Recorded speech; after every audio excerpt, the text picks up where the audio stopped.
Hello students, आज हम class 11th का हिस्ट्री का 9वां अध्याय पढ़ेंगे, क्योंकि 8वां जो अध्याय है वो हमारे जो सिलेबस से हटा दिया है बोर्ड के द्वारा। अब हम जो है अध्याय 9 पर हम चर्चा करेंगे और अध्याय 9 जो है वो है औद्योगिक क्रांति। ठीक है, तो औद्योगिक क्रांति के बारे में हम आज से इस चैप्टर के अंदर चर्चा करेंगे। तो इसके अंदर बताएंगे कि आधुनिकीकरण कैसे हुआ, उसके बारे में तमाम बातें जो हम इस चैप्टर के अंदर जो है डिस्कस करेंगे।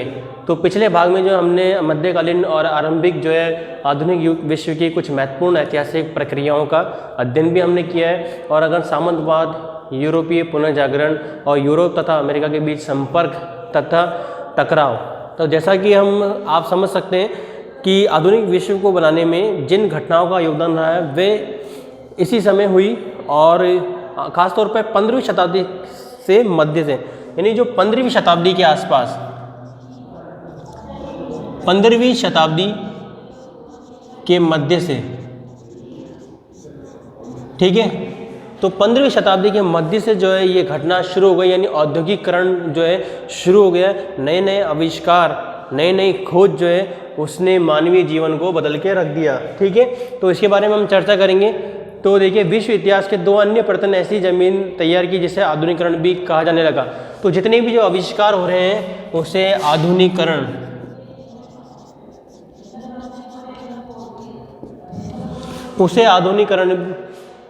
ठीक है, आधुनिकीकरण भी कहा गया, या उसे आधुनिकीकरण भी कहा गया।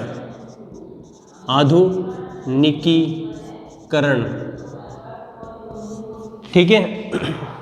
तो हम देखें तो ये औद्योगिक क्रांति और राजनीतिक क्रांतियों की लड़ी जिसने प्रजा को नागरिक में तब्दील कर दिया, और इस राजनीतिक क्रांति की शुरुआत अमेरिकी क्रांति जो है, अगर हम देखें अमेरिका में जो क्रांति हुई, अमेरिका क्रांति जो है या अमेरिकी क्रांति आप बोल सकते हैं, ठीक है। तो अमेरिकी क्रांति जो है वो 1776 से 1781 ये अमेरिकी क्रांति हुई उस समय। ठीक है, अगर हम देखें फ्रांसीसी क्रांति देखें, हम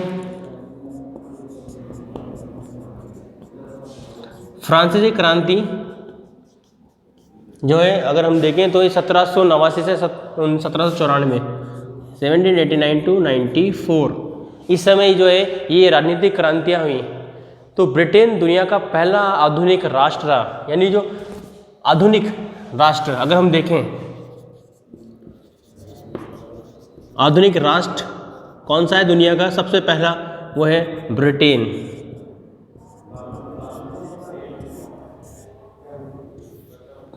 पहला आधुनिक राष्ट्र जो है वो ब्रिटेन रहा है।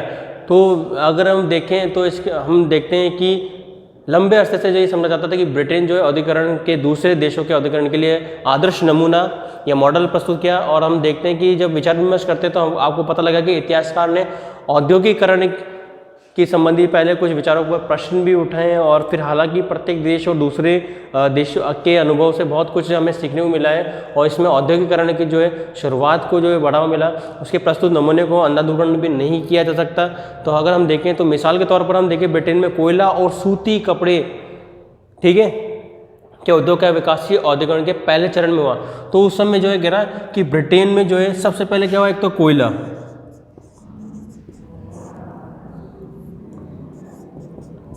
प्लस सूती कपड़े।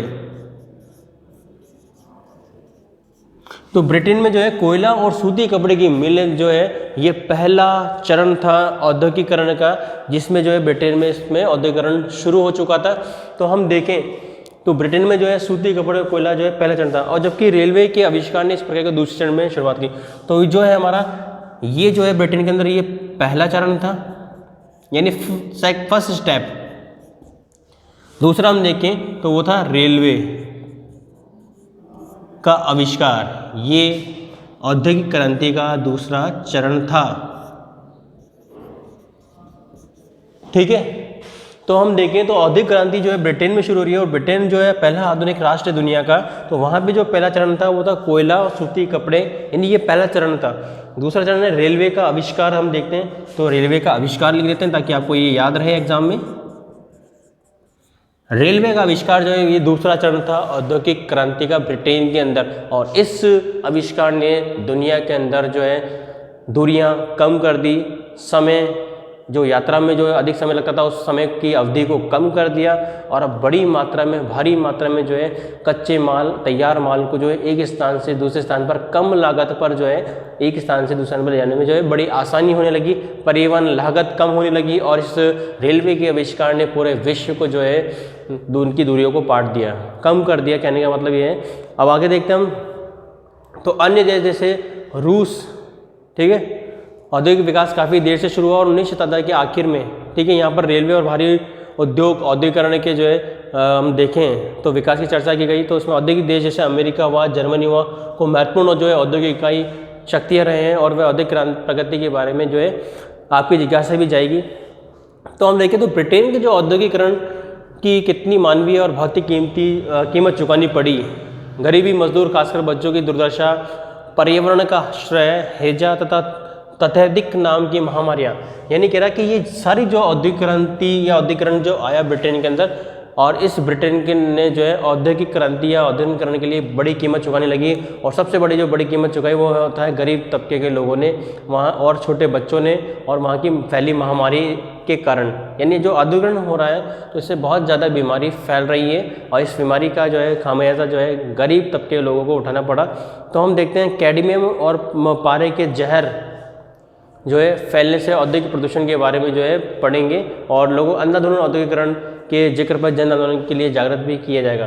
तो कहने का मतलब ये कि जैसे जैसे औद्योगिकरण होने लगा तो कैडमियम और पारा जो कि मानवीय शरीर के लिए काफ़ी हानिकारक है, ये सब जो है ये क्या होने लगा, प्रकृति को हानि पहुंचाने लगा और मानवीय शक्ति जागृत होने लगी।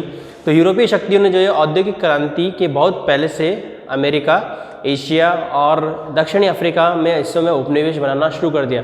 यानी यूरोपीय शक्तियों ने क्या करा कि अब इन आविष्कारों के कारण जो है, ठीक है, ध्यान में देने वाली जो बातें हमारे वो देखते हैं हम।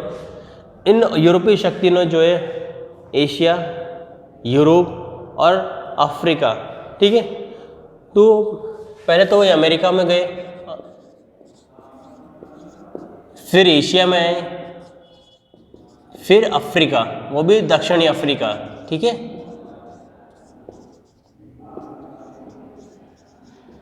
इन तीनों को जो है ब्रिटेन वासियों ने अपना उपनिवेश बनाया।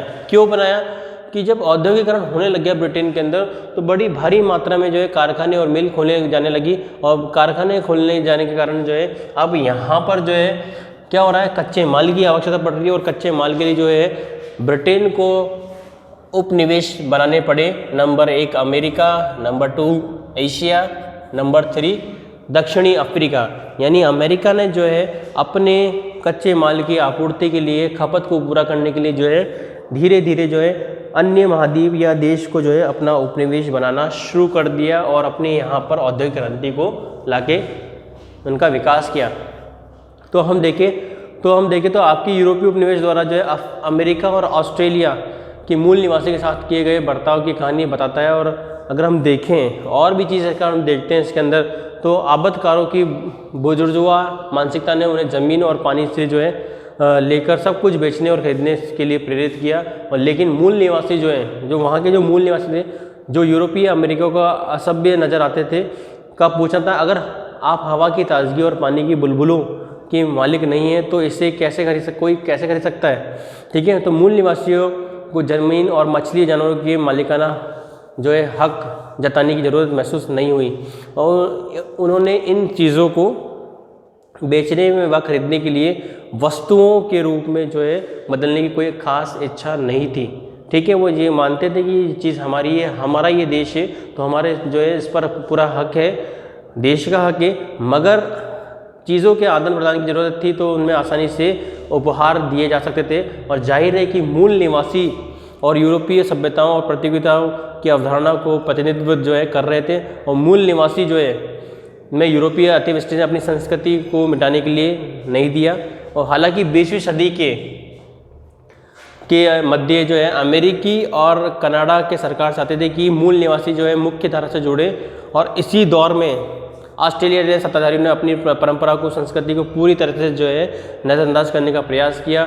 और किसी भी को भी हैरत हो सकती है कि आखिर मुख्य धारा का मतलब क्या है आर्थिक और राजनीतिक जो है शक्ति किस तरह मुख्यधारा व संस्कृति का निर्माण को प्रभावित करती है, ये सारी बातें जो है हम जानेंगे अगले इस टॉपिक के अंदर ही। देखिए आगे आप, तो देखिए यूरोप में अब क्या है कि एक वर्ग बना है, वो है पूंजीवाद। पूंजीवाद क्या है कि ऐसे कुछ राष्ट्र जहाँ पर आधुनिकीकरण हो चुका है तो उनके पास जो है धन की कोई कमी नहीं है और वो पूंजीवाद को जो है बढ़ावा दे रहे हैं, यानी जो है संपन्न हो रहे हैं, विकासशील हो रहे हैं, विकासशील से विकसित हो रहे हैं।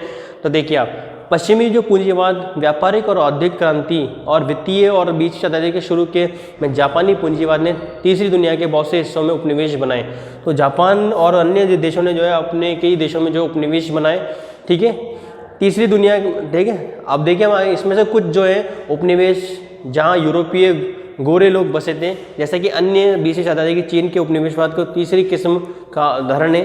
तो यदि हम देखते हैं तो 19वीं शताब्दी में प्रारंभिक 20वीं शताब्दी के को चीन उपनिवेश की तीसरी किस्म बताता है। यहाँ पर जो है ब्रिटेन, फ्रांस, जर्मनी, रूस, अमेरिका, जापान ने बिना सत्ता हाथ में लिए चीन के मामले में दखल अंदाजी की और उसके बाद में देखिए आगे उन्होंने देश के संसाधनों को जो है भरपूर फायदा उठाया, यानी जो है ब्रिटेन, फ्रांस और जो भी मैंने आपको देश बताए, जर्मनी, रूस, इन्होंने जो है चीन के कार्य में हस्तक्षेप शुरू कर दिया और यहाँ के जो संसाधन को जो है उपभोग करना शुरू कर दिया, ठीक है। तो उसके बाद देखते हैं हम, और भी हम देखें तो यहाँ पर कुछ राजनीतिक आंदोलन भी हुए इस चीज़ को लेकर, कुछ घटनाएँ यहाँ पर घटी चीन को चाइना के अंदर, तो ये उपनिवेशवाद को लेकर। तो हम देखें तो उपनिवेशवाद धीरे धीरे जो है धीरे धीरे साम्राज्यवाद में तब्दील होने लग रहा था साम्राज्यवादी को देखते हुए। तो यदि हम देखें तो धीरे धीरे जो है पूंजीवाद से बाद अब जो है 20वीं शताब्दी के बाद में जो है शुरू हो रहा है 20वीं शताब्दी के अंदर, वो है राष्ट्रवाद, ठीक है। तो राष्ट्रीय आंदोलन का मानना था कि राजनीतिक सत्ता जो है जनता के हाथ में होनी चाहिए, ठीक है, और इसकी वजह से जो है राष्ट्रवाद एक आधुनिक विचारधारा थी, ठीक है। आधुनिक विचारधारा यानी औद्योगिक क्रांति के बाद में एक और जो है विचारधारा आ रही है, वो है राष्ट्रवाद, यानी राष्ट्र के पक्ष में या राष्ट्र के प्रति हित, राष्ट्रवाद, ठीक है। तो राष्ट्रवाद का ये मानना था कि जो राजनीतिक जो शक्ति है वो किसके हाथ में होनी चाहिए, जनता के हाथ में होनी चाहिए, ना कि सरकार के हाथ में। यानी क्या कहने मतलब है कि जनता द्वारा ही सरकार चुनी जाएगी और वो सरकार जनता के हित में काम करेगी, और जब सरकार जनता के हित में काम नहीं कर रही तो उसको उसके पद से हटाया भी जा सकता है। तो एक राष्ट्रवाद की भावना जो है यूरोप से जन्मी, आधुनिक की विचारधारा जो है वो भी यूरोप से जन्मी, और धीरे धीरे जो है आधुनिक राष्ट्रवाद भी क्या था, एक इसका एक राजनीतिक क्रांति थी। देखिए आ गया, तो नागरिक राष्ट्रवाद जो है भाषा, धर्म, जाति, लिंग पर ध्यान दिए बिना प्रभु सत्ता सभी जो है लोगों को हाथ में प्रदान करता है। यानी कह रहा है कि जो राष्ट्रवाद जो है ना तो ये धर्म देखता है, ना ही भाषा देखता है, ना ही सत्ता देखता है, यानी केवल ये मानव को देखता है और मानवीय विकास के कारण जो ये इसको आगे बढ़ाने की कोशिश करता है राष्ट्रवाद को।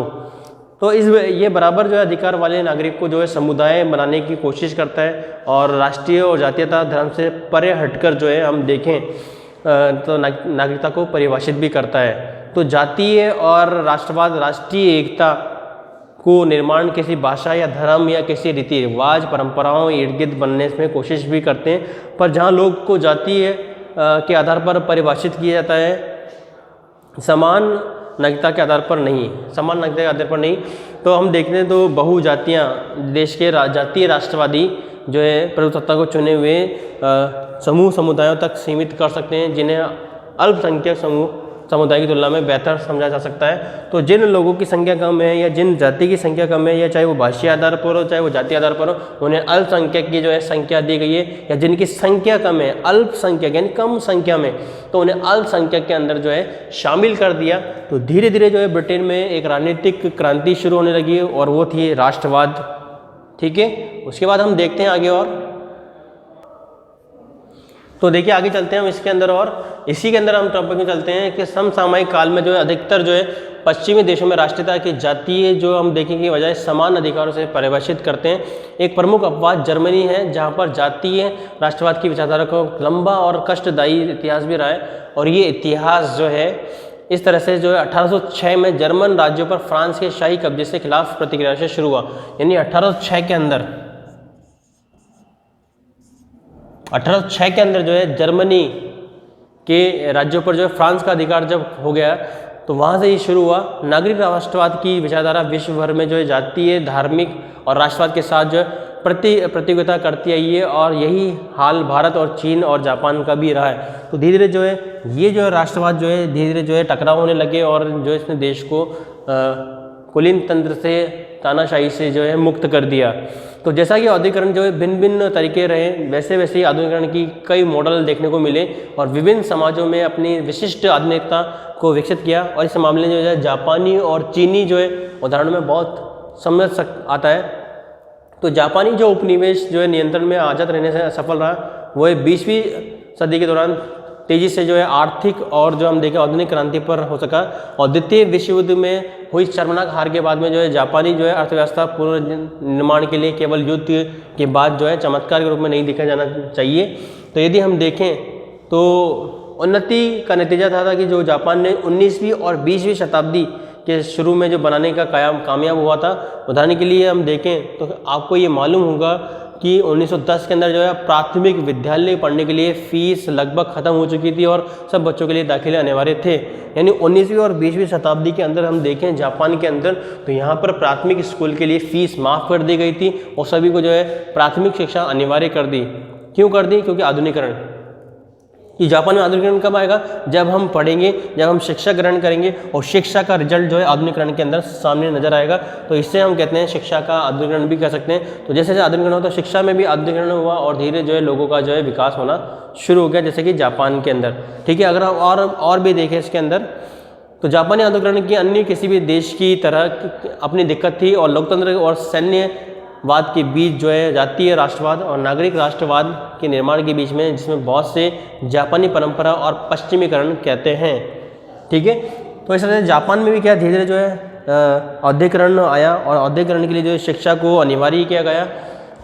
तो आपने देखा है कि जिस तरह जो है जब शिक्षा अनिवार्य होती जा रही है तो धीरे धीरे जो है वहाँ पर आर्थिक विकास संभव हो पा रहा है और इस आर्थिक विकास के कारण जो है वहाँ पर धीरे आधुनिकीकरण भी हो रहा है। तो इस तरह से इस वीडियो के अंदर हमने देखा है कि किस तरह जो है ब्रिटेन के अंदर, यानी यूरोप का जो देश है ब्रिटेन एक देश है, वहाँ पर जो है पहला आधुनिक राष्ट्र था ये दुनिया का।